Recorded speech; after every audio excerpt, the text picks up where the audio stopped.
It's primary day in Virginia. The polls are only open for about another 45 minutes. In Hampton Roads, there are races in the 2nd and 3rd congressional districts. The Republican winners will face the incumbent Democrats this November. Alex Littlehales is live in Virginia Beach with a closer look at voter turnout. Alex, how is it?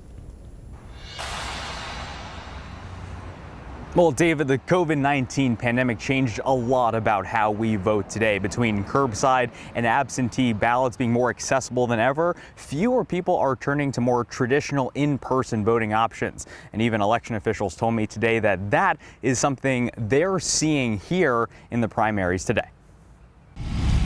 It's quiet now before the real work begins. What's interesting is it's the same staffing, the same logistics and staffing go into the primary as go into the general election. So you still have the same infrastructure. Before polls close, Virginia Beach voters see just one race in Tuesday's congressional primary. Who will be the Republican challenger facing off against Congresswoman Elaine Luria this November? Election officials like Laura Kane can't tell yet who won the nomination.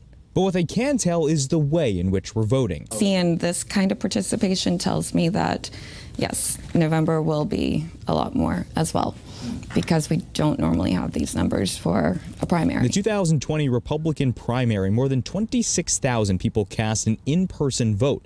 So far today, it's at least 13,500, plus more than 3,000 votes considered early or mailed in as of this Saturday, without counting the more than 1,500 still outstanding. Compare that to 2020, when Virginia Beach recorded a total of 3,200 Republican primary votes, both early, in-person, and absentee.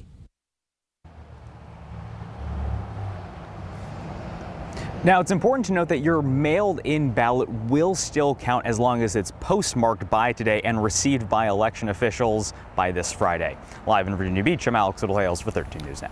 Well, thanks, Alex. Even though mail-in ballots are accepted until Friday, drop boxes will be locked right at 7 o'clock tonight.